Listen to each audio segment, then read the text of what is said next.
Good morning students. बच्चों, हम लोग पीरियोडिक प्रॉपर्टीज पढ़ रहे हैं। पिछले क्लास में हम लोगों ने पीरियोडिक प्रॉपर्टीज में पढ़ा shielding effect, effective nuclear charge और उससे रिलेटेड एटॉमिक और आयनिक रेडियाई। आप लोग इससे रिलेटेड क्वेश्चन करिए, कुछ एक्सेप्शंस भी मिलेंगे और कोई भी दिक्कत हो आप हमसे क्वेश्चन पूछ सकते हैं। चलिए, आज का जो हमारा टॉपिक है वो बड़ा इंटरेस्टिंग है, इससे क्वेश्चंस भी आते हैं। थोड़ा सा बोर्स मॉडल में इससे रिलेटेड बातें हम लोग पढ़ भी चुके हैं और वो है आयनाइजेशन एनर्जी। तो आज का जो टॉपिक है हमारा वो है आयनाइजेशन एनर्जी। देखिए, आयनाइजेशन एनर्जी या आयनाइजेशन पोटेंशियल है ना, क्या होता है पहले ये समझिए। नाम से ही क्लियर है, आयनाइजेशन यानी आयन बनाने में जो एनर्जी लगे।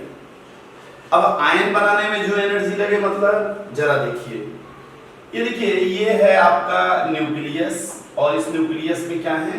प्रोटॉन। प्रोटॉन के चारों तरफ क्या होते हैं? Infinite number of cell. तो इसमें इनफाइनाइट नंबर ऑफ सेल हैं। ये मान लीजिए इलेक्ट्रॉन है और ये सबसे आउटर मोस्ट इलेक्ट्रॉन है। अब इस आउटर मोस्ट इलेक्ट्रॉन को ये प्रोटॉन क्या करेगा? अपनी तरफ अट्रैक्ट करेगा और जो भी अट्रैक्टिव फोर्स होगा वो 1/4 पाई एप्सिलॉन नॉट Q1, मतलब ये न्यूक्लियस वाला चार्ज, इसको मैं Zp या पिछले क्लास में हम लोगों ने देख भी चुके हैं, हम एटॉमिक स्ट्रक्चर में Zd भी लिख सकते हैं। और ये इलेक्ट्रॉन माने Q1 Q2 बाई यहाँ से यहाँ तक का डिस्टेंस r², हम इस फोर्स को दिखा सकते हैं। और ये फोर्स कैसा है? ये फोर्स है एट्रैक्टिव फोर्स। अच्छा, आप ये भी जानते हैं फोर्स और डिस्टेंस, डिस्प्लेसमेंट दोनों मिलके क्या बनाते हैं? एनर्जी, है ना। तो यहाँ ये इसको खींचे हुए है, अगर इसको हमें हटाना है तो हमें क्या करना होगा? कुछ एनर्जी देनी होगी। और कुछ माने कितना? कम से कम उतना जितने से ये अट्रैक्ट किया है। और वो भी अगर हम यहां से उठा के यहीं रख रहे हैं, हो सकता है फिर आ जाए, तो हमें इसका जो भी इलेक्ट्रिक फील्ड है उससे बाहर फेंकना होगा, यानी उसी को हम लोग इनफाइनाइट कहते हैं। तो जो लूजली बॉन्डेड इलेक्ट्रॉन है, वैलेंस इलेक्ट्रॉन या आउटर मोस्ट इलेक्ट्रॉन को हम लोग क्या बोलते हैं? लूजली बॉन्डेड इलेक्ट्रॉन, क्योंकि अंदर वाला तो उतना लूजली नहीं होगा ना। तो जो लूजली बॉन्डेड इलेक्ट्रॉन है, उस इलेक्ट्रॉन को हम लोग मिनिमम कितना एनर्जी दें कि वो अपने ग्राउंड स्टेट से कहां चला जाए? इनफाइनाइट में। फिर से समझिए जरा, मिनिमम एनर्जी जो हम दें कहां से? ग्राउंड स्टेट से इनफाइनाइट तक जाने में। किसको जाने में? लूजली बॉन्डेड इलेक्ट्रॉन्स को, लूजली बॉन्डेड इलेक्ट्रॉन्स को। वो भी कब?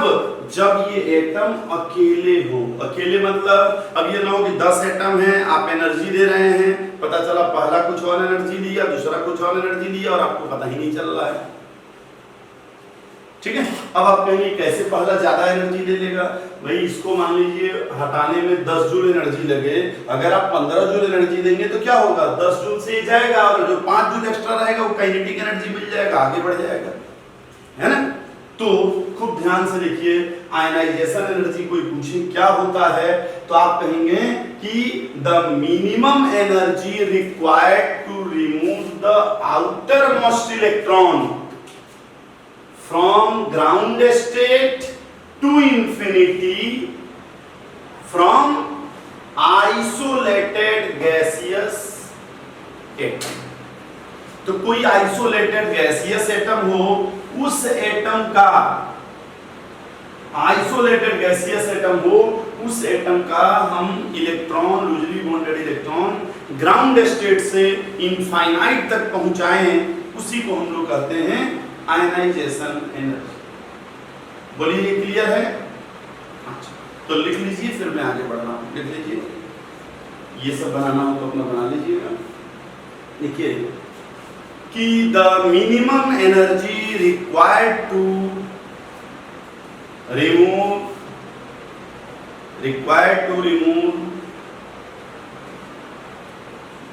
and loosely bonded outermost electron from ground state to infinity of an isolated gaseous atom is known as ionization energy। अब देखिए एटॉमिक रेडियस से ही सारी चीजें रिलेटेड हैं, इसलिए जिसको एटॉमिक रेडियस नहीं आएगा उसको आगे भी हर जगह समस्या आने वाली है, तो उसको आपको बढ़िया से पढ़ लीजिएगा। अब जरा देखिए यहाँ क्या है, ये मान लीजिए कोई एटम है ए, ये क्या है, गैस है। इस एटम को हम लोग क्या कर रहे हैं, A+ कर रहे हैं। A+ के बाद ये क्या हो गया, एक इलेक्ट्रॉन निकाल दिया। लेकिन जैसे एक इलेक्ट्रॉन निकाला, ये क्या है, आइसोलेटेड गैसियस एटम। क्या है, आइसोलेटेड गैसियस एटम। तो क्या है, अब यहाँ कुछ न कुछ एनर्जी लगेगी, उसको डेल्टा H लिखते हैं। कुछ न कुछ एनर्जी लगेगी, तो लगती है तो क्या लिखते हैं, प्लस, निकलती है तो माइनस। तो खैर अभी हम वो नहीं कर रहे हैं, यहाँ जो भी एनर्जी लगेगी उसको क्या कहेंगे, IE1।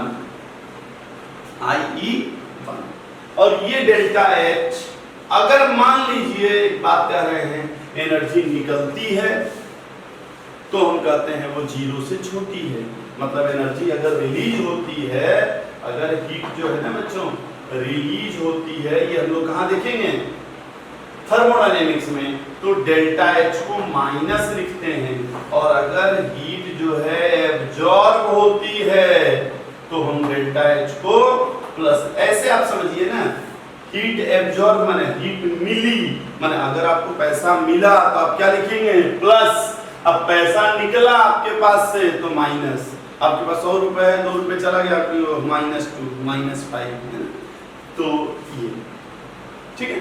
अब आगे जरा देखिए यहाँ से कि इलेक्ट्रॉन वोल्ट में ही बच्चों इसका यूनिट लिखते हैं, इलेक्ट्रॉन वोल्ट पर एटम। किसका, आयनाइजेशन एनर्जी का। और हम इलेक्ट्रॉन वोल्ट के बारे में एक बार बताए भी थे कि अगर हमें चेंज करना हो तो 1.6 × 10⁻⁻19 जूल। याद आ रहा है ना, तो ये आपको याद रखना होगा। या और क्या था, 96 किलो जूल। बोलिए, याद है ना, पर मोल वाला। ये तो पर एटम था ना बच्चों, ये एटम था। पर मोल अगर लिखे तो 96 किलो जूल। ठीक, अब आगे बढ़े।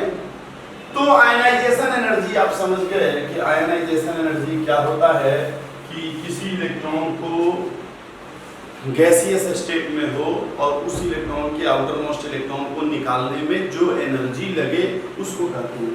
अब एनर्जी क्यों लगे ये भी आप समझ गए हैं, क्योंकि अट्रैक्शन हो रहा है। किसी का भी किसी से भी अट्रैक्शन है तो आपको उसको दूर करने के लिए एनर्जी देना ही पड़ेगा। अच्छा, अब जरा एक और चीज, ये अगर पहला इलेक्ट्रॉन दूसरा इलेक्ट्रॉन, ये मान लीजिए पहला इलेक्ट्रॉन है ये दूसरा, तो पहले को निकालने में कम एनर्जी लगेगी, लेकिन दूसरे को निकालने में और ज्यादा एनर्जी, तीसरे को और ज्यादा एनर्जी। क्यों? क्योंकि जैसे एक को निकालेंगे वो और पास आएगा ना, दूसरा वाला पास रहेगा। जितने नजदीक से हटाएंगे उतना ही ज्यादा एनर्जी लगेगी। कहने का मतलब मेरा क्या है, अगर मैं ये कहूं कि ये एटम है और इस एटम को हमने क्या किया, पहले A+ बनाया, फिर A2+ बनाया, फिर A3+ बनाया, फिर A4+ बनाया। इसका क्या मतलब हुआ, एक एक इलेक्ट्रॉन निकालते गए तो यहाँ जो एनर्जी लगेगी, मान लीजिए मैं IE की जगह पे केवल ई लिख रहा हूँ, यहाँ और यहाँ, यहाँ और यहाँ। तो ये बिल्कुल मत सोचिएगा कि E1 और E2 आपस में बराबर होंगे। देखने में जरूर लगेगा कि बराबर होंगे। क्यों देखने में लगेगा? क्योंकि सब में तो एक ही इलेक्ट्रॉन निकल रहा है ना, यहाँ से एक निकला, फिर एक निकला, फिर एक निकला, तो लगता है एक इलेक्ट्रॉन निकालने में तो उतना ही एनर्जी लगेगा, लेकिन उतना नहीं लगेगा। और क्यों उतना नहीं लगेगा? क्योंकि एक इलेक्ट्रॉन निकालने के बाद इसमें एक तो प्लस चार्ज आ गया, दूसरा इसकी साइज और छोटी हो गई। इधर पढ़े थे ना कि अगर A हो A प्लस हो तो ये छोटा होता है, A2 प्लस और छोटा, A3 प्लस और छोटा। जितना छोटा उतना न्यूक्लियस के पास, जितना न्यूक्लियस के पास उतना ही, अभी हमने फॉर्मूला लिखा था क्या, 1/4 pi epsilon naught Q1 Q2 by R square force. तो R जितना नजदीक होगा फोर्स उतना ही ज्यादा, एट्रैक्टिव फोर्स, और एट्रैक्टिव फोर्स जितना ज्यादा उतना ही more energy is required for removing an electron. Okay, it means चाहे कोई भी एटम हो, कोई भी एटम हो, जो पहला आयनाइजेशन एनर्जी है इससे ज्यादा ही होगा दूसरा, और इससे ज्यादा होगा तीसरा, और इससे ज्यादा होगा चौथा। यानी जैसे जैसे हम इलेक्ट्रॉन निकालेंगे धीरे धीरे धीरे धीरे हमारी एनर्जी लेकिन सेम एलिमेंट के लिए, ये किसके लिए है? For same element. मतलब ये ना हो कि आप ये कहें कि सर सोडियम का पहला इलेक्ट्रॉन निकाल रहे हैं और किसी और एटम का दूसरा, तब हम नहीं कर सकते कि ये दूसरा बड़ा होगा। ये सोडियम का ही पहला निकालिए, दूसरा निकालिए, तीसरा निकालिए, तो यही है। ठीक है, तो चलिए हम लोग डेफिनेशन से परिचित हो गए कि आयनाइजेशन एनर्जी क्या होता है। ठीक है, अब जब ये समझ गए तो हमें दूसरा हमारा काम यहाँ ये है कि फैक्टर्स अफेक्टिंग आयनाइजेशन एनर्जी। तो दूसरा काम क्या है हमारा कि हम फैक्टर जान लें कि आयनाइजेशन एनर्जी किन किन चीजों पे डिपेंड करता है। तो आइए जरा देख लेते हैं दूसरा क्या है बच्चों, factors affecting ionization, factors affecting ionization energy. तो पहला फैक्टर क्या होगा? Size, size of atom. तो क्या होगा? अगर साइज, जरा समझिए, अगर साइज आयनाइजेशन एनर्जी अभी हमने क्या देखा, R के इनवर्सली प्रोपोर्शनल था। मतलब जितना R नजदीक होगा आयनाइजेशन एनर्जी उतना ही ज्यादा होगा। तो अगर साइज बच्चों घटती है तो R क्या होगा? घटेगा। R ही तो सही है, तो R घटेगा तो आयनाइजेशन एनर्जी क्या होगा? बढ़ेगा। हम ये भी कह सकते हैं कि ये सिग्मा पे भी डिपेंड करता है। सिग्मा माने स्क्रीनिंग कांस्टेंट, शील्डिंग इफेक्ट। तो अगर सिग्मा बढ़ता है बच्चों तो साइज क्या होती है? बढ़ती है। और साइज बढ़ेगी तो आयनाइजेशन एनर्जी क्या होगा? घटेगी। हम ये भी कह सकते हैं फैक्टर्स में कि ये इफेक्टिव न्यूक्लियर चार्ज पर भी डिपेंड करता है। इफेक्टिव न्यूक्लियर चार्ज बढ़ता है तो साइज क्या होती है? घटती है। और जब साइज घटेगी तो आयनाइजेशन एनर्जी क्या होगा? वो बढ़ेगा। तो इसमें तो मेरे ख्याल से किसी को कोई दिक्कत नहीं होनी चाहिए। अच्छा, अगर मैं ये कहूं कि हमारा SPDF है, ये कहीं का, जैसे मान लीजिए 4S 4P 4D 4F, तो आप जानते हैं सबसे नजदीक कौन है? 4S, न्यूक्लियस के पास होता है, फिर P, फिर S। तो सबसे ज्यादा एनर्जी किसकी होगी? S की। तो अगर हम ये कह रहे हैं कि हमारे पास NS है, NP है, ND है और NF है, तो इसकी एनर्जी सबसे आयनाइजेशन एनर्जी ज्यादा होती है। ठीक है, यानी इसको ऐसे बोलते हैं कि ionization energy is directly proportional to penetration power of orbital, ऐसे। लेकिन ये तब जब other factors are same, other factors में कोई चेंजिंग ना आए, तब हम देखते हैं जब अदर फैक्टर्स कांस्टेंट हो। ठीक है। और लास्ट में एक जो सबसे इंपॉर्टेंट है, इलेक्ट्रॉनिक कॉन्फ़िगरेशन, यही इसका मेन पॉइंट है। बता दो इसको, इलेक्ट्रॉनिक कॉन्फ़िगरेशन। आइए जरा इलेक्ट्रॉनिक कॉन्फ़िगरेशन देखें।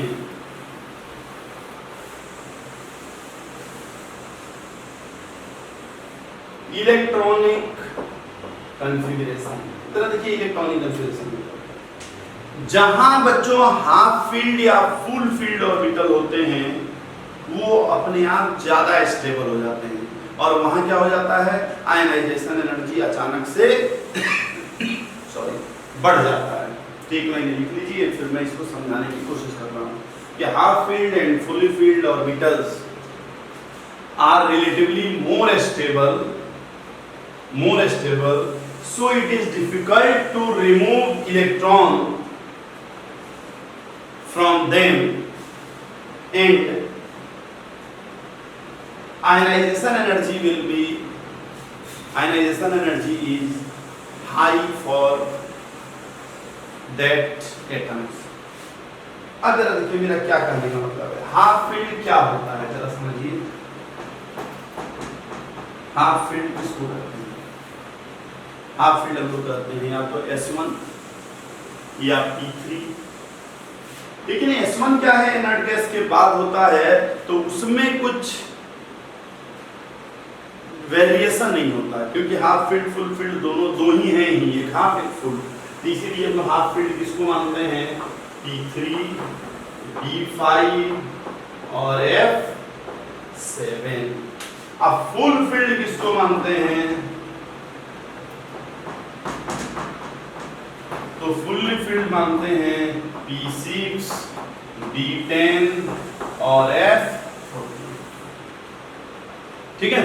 और ऐसा देखा गया है कि अगर हाफ फील्ड और फुल फील्ड दोनों में कंपेयर किया जाए तो हाफ फील्ड जो है इसकी आयनाइजेशन एनर्जी फुल्ली फील्ड से कम होती है। अब आप कह सकते हैं कि सर हाफ फील्ड में किसकी ज्यादा होगी, अगर हाफ फील्ड में हम देखें तो हाफ फील्ड में सबसे ज्यादा P फिर D फिर F माने P6, अब तक इसके बाद P3 फिर D। अभी इसके बारे में हम लोग बात करते हैं 2 मिनट। लेकिन अभी हम लोग क्या देखें, थोड़ा पेरियोडिसिटी। इतना तो समझ गए ना, हाफ फील्ड और फुल फील्ड अचानक वहां क्या होता है, आयनाइजेशन एनर्जी बढ़ जाता है। तो आइए इसको मिटा दें। तो हम लोग जा रहे हैं देखने पेरियोडिसिटी। पेरियोडिसिटी माने जो आपके एनसीईआरटी में लिखा रहता है, left to right, top to bottom. Periodicity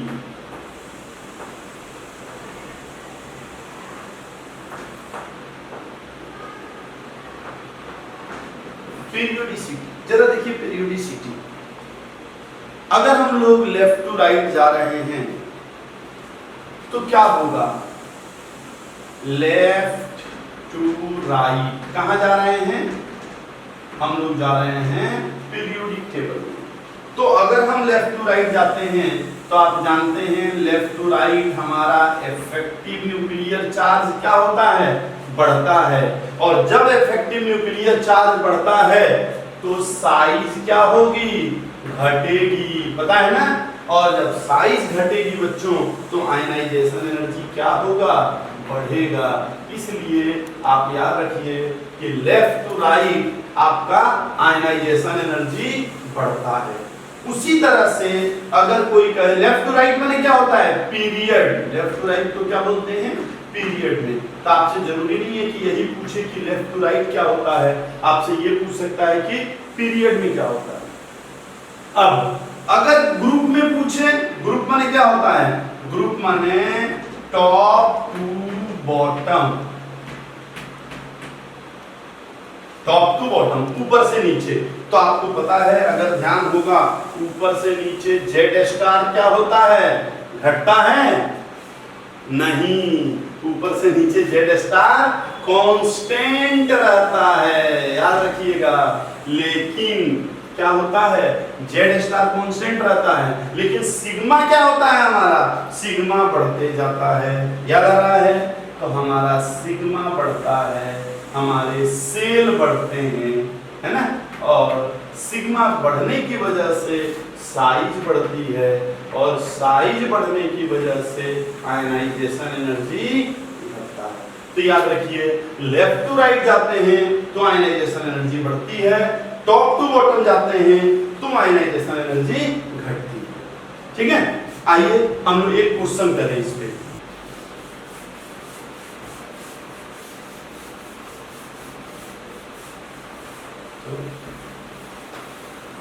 ये क्वेश्चन देखते हैं। देखिए, तो अगर मैं क्वेश्चन ही अभी पहले वो बता दूं कि left to right top to bottom आप समझ ही गए। अगर मैं कहूँ मान लीजिए lithium, sodium, potassium, rubidium, caesium, मैं कहूँ इनका आयनाइजेशन एनर्जी अरेंज करिए, तो आप कैसे अरेंज करेंगे इनका आयनाइजेशन एनर्जी? आप जानते हैं टॉप टू बॉटम साइज बढ़ती है तो आयनाइजेशन एनर्जी क्या होगा, घटेगा। तो मेरे ख्याल से इसमें कोई दिक्कत नहीं है। अच्छा, जरूरी नहीं है कि बच्चों ऐसे ही दे लिथियम, सोडियम, पोटेशियम, हो सकता है आपको क्या दे दे, एक दे दे लिथियम, एक दे दे रुबिडियम, तो वो वही कर पाएगा जिसको पीरियोडिक टेबल याद है, तभी तो वो समझेगा ना कि उसी लाइन का है ये। जैसे मान लीजिए कि मैं आपसे कहूं कि कैल्शियम और बेरियम, तो अगर आपको याद है कि beryllium, magnesium, calcium, strontium, barium, तब ना आप कहेंगे कि ये ऊपर है, ये नीचे है, नीचे वाले का आयनाइजेशन एनर्जी कम होता है, ऊपर वाले का ज्यादा होता है। नहीं, जैसे मैं कुछ भी अगर कहूं, मैं बा और मैंने बेरियम और बेरिलियम, तो आप जानेंगे कि ये ऊपर है, तब ना कहेंगे इसका आयनाइजेशन एनर्जी ज्यादा होगा। तो पीरियोडिक टेबल आपको याद रखना होगा। ठीक है, अच्छा, अगर तो टॉप टू बॉटम में तो बच्चों कोई दिक्कत नहीं होना चाहिए मेरे ख्याल से। टॉप टू बॉटम में तो जनरली यही होता है, अगर कहीं एक्सेप्शन आता है तो हम लोग अभी उसको बाद में देख लेंगे। तो यहाँ तक तो कोई दिक्कत नहीं है। लेफ्ट टू राइट में हमें देखना है कि लेफ्ट टू राइट क्या होता है, तो आइए जरा देखते हैं। मिटा दो इसको। देखिए, लेफ्ट टू राइट क्या होता है कि जैसे मान लीजिए एक है फर्स्ट पीरियड, फर्स्ट पीरियड में तो दो ही हैं, हाइड्रोजन और हीलियम।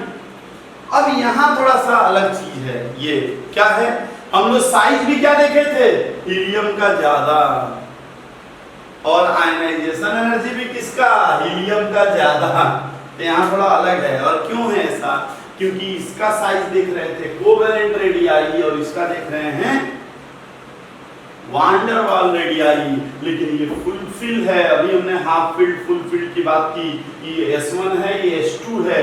फुल फील्ड का आयनाइजेशन एनर्जी हाफ फील्ड से ज्यादा होता है, और वैसे भी ये नट गैस है तो अपना इलेक्ट्रॉन किसी को देगा नहीं, तो इसलिए तो पहले वाले में तो बच्चों यही है।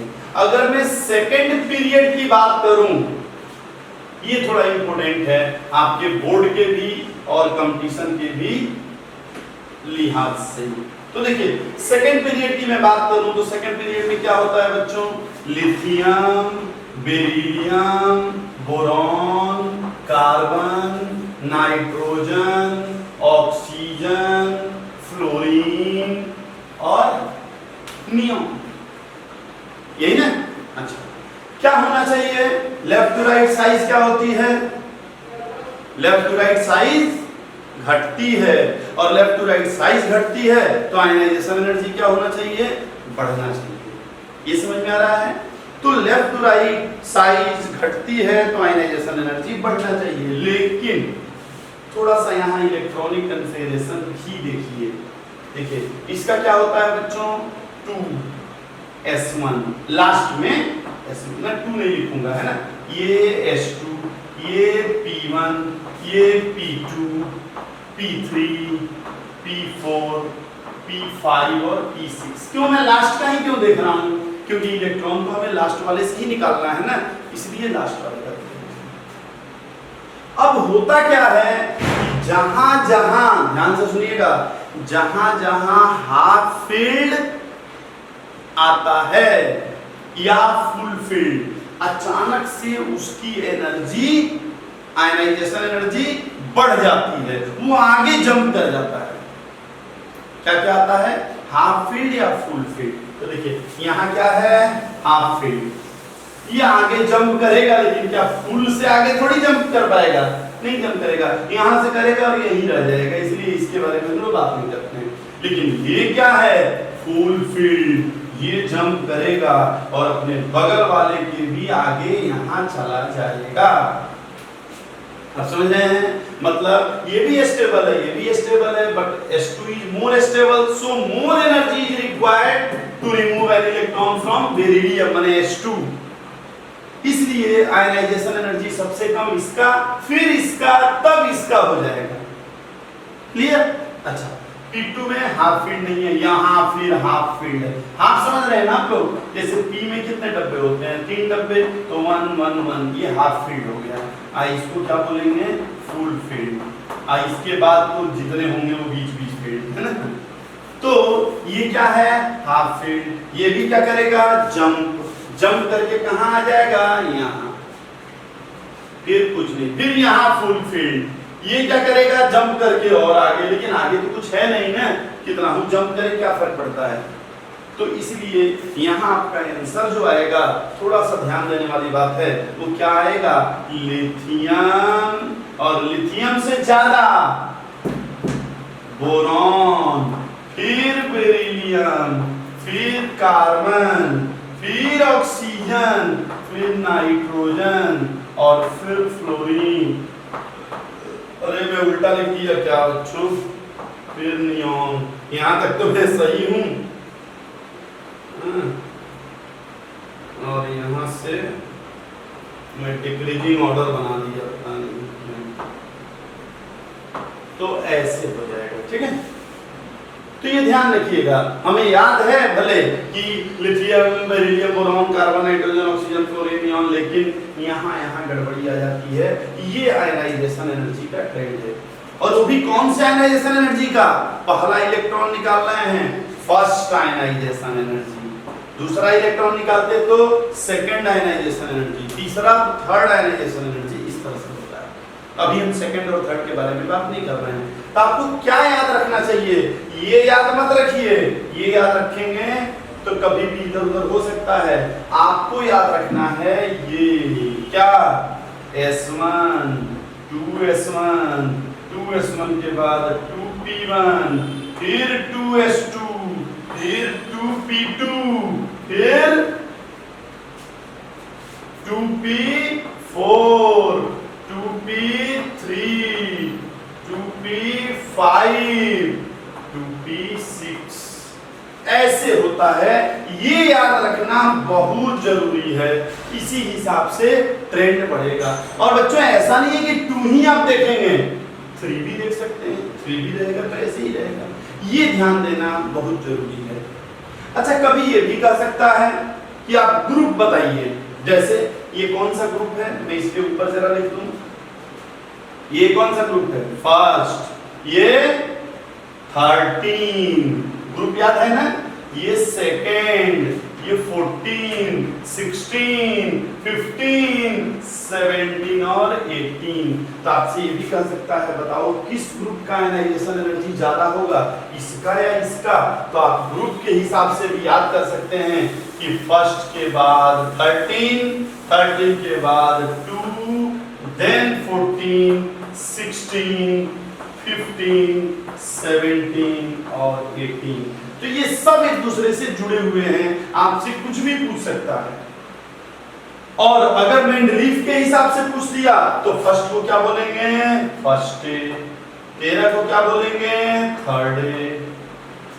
सेकंड को सेकंड, इसको फोर्थ, इसको सिक्स्थ, इसको फिफ्थ और यहाँ 7th, लास्ट में 0। तो आपको ये सब ध्यान रखना होगा। क्वेश्चन कैसे पूछेगा?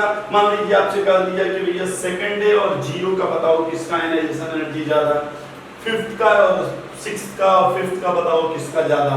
तो ये कुछ भी पूछ सकता है, इसको एकदम नोट कर लीजिए खूब बढ़िया से और ध्यान कर लीजिए, फिर मैं आपको आगे बताता हूँ। ठीक है, 10 सेकंड का समय देना।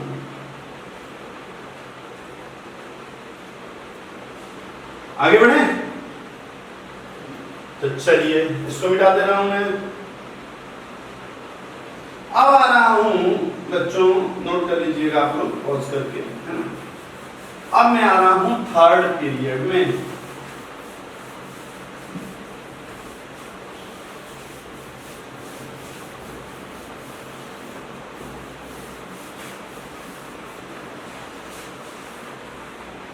थर्ड पीरियड में क्या होगा तो जरा देखिए।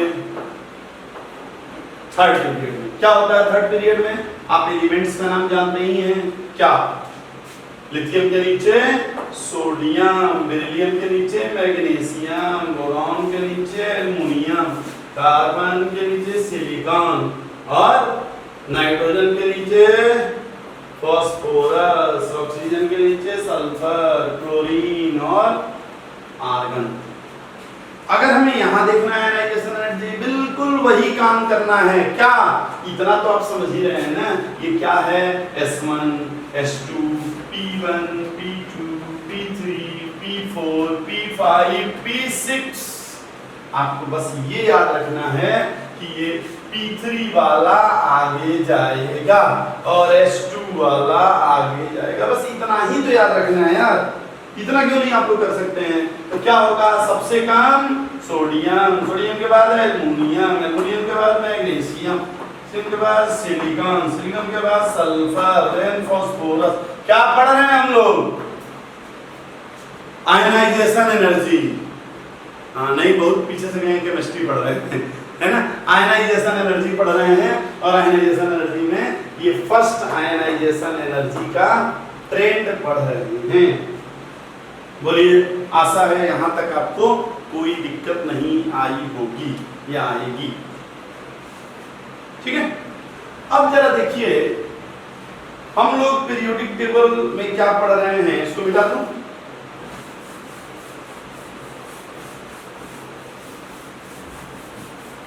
पीरियोडिक टेबल में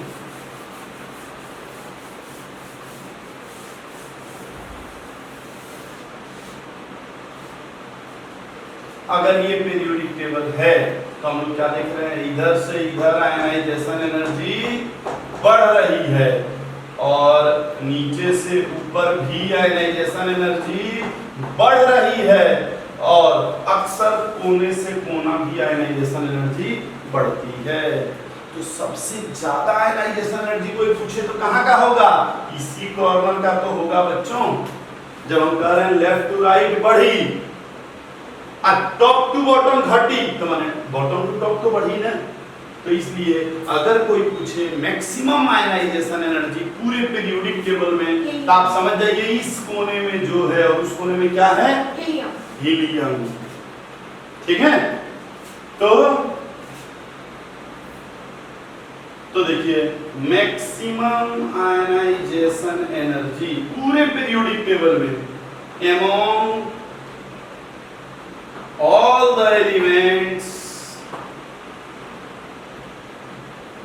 of TT periodic table, तो क्या है? हीलियम।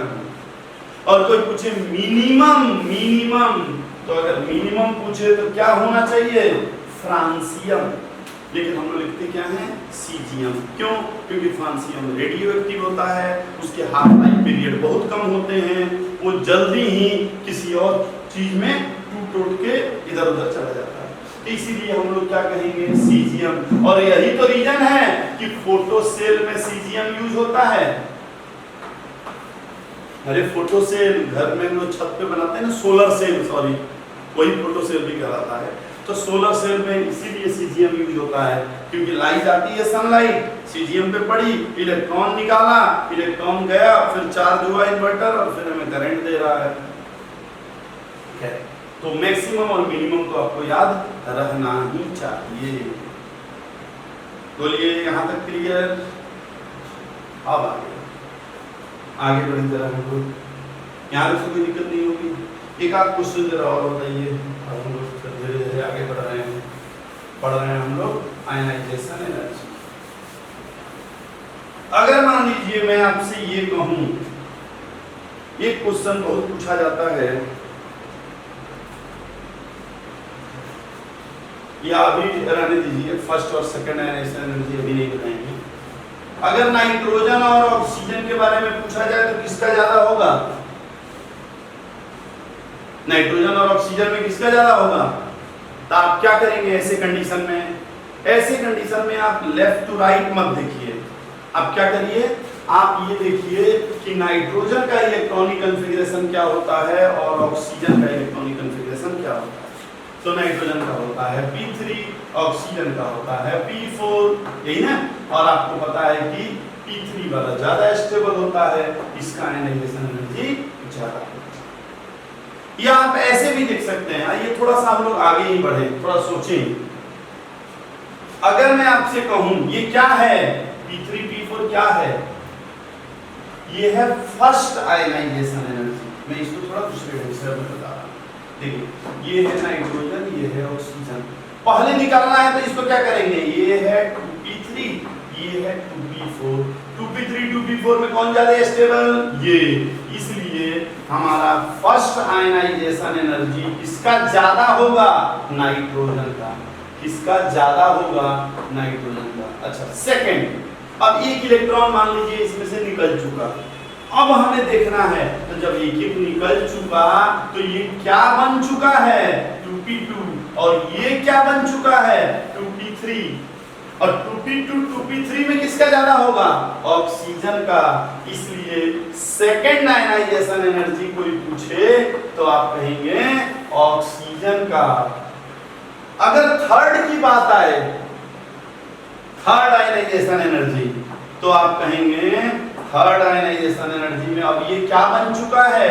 P1, और ये क्या बन चुका है? P2। P1 P2 में कौन ज्यादा स्टेबल? P2। इसलिए किसका ज्यादा होगा? ऑक्सीजन का। अगर मैं और आगे जाऊं, मैं कहूं फोर्थ, इससे ज्यादा तो कोई पूछा ही नहीं जाएगा, फोर्थ किसका ज्यादा होगा? अब ये क्या बन चुका है? 2s2। क्यों? P का खत्म, तो अब S2 ही कहेंगे ना उसके बाद। और ये क्या है? 2p1। कौन ज्यादा स्टेबल? S2। क्यों? फुल फील्ड, हाफ फील्ड अभी तो पढ़े थे। तो इसका, तो किसका ज्यादा? नाइट्रोजन। तो बहुत बार ये पूछा जाता है नाइट्रोजन ऑक्सीजन में बताओ पहला आयनाइजेशन एनर्जी किसका ज्यादा, दूसरा, तीसरा। तो हम तो ऐसे ही याद रखे थे अपने समय में, नून, है ना, नून, गुड आफ्टरनून वाला नून। तो नून से मैं तुरंत याद कर लेता, जहां कोई पूछता था थर्ड आयनाइजेशन एनर्जी किसका ज्यादा होगा, तो मैं निकालता भी नहीं था किसका ज्यादा होगा, नून, ऑक्सीजन का ज्यादा होगा। फर्स्ट किसका ज्यादा होगा? नाइट्रोजन का। फोर्थ किसका ज्यादा होगा? है ना। तो इस तरह से आप लोग थोड़े मोड़े ट्रिक देख के कर सकते हैं। चलिए, अभी मैं इसको यही रोक रहा हूं और अगले क्लास में देखिए।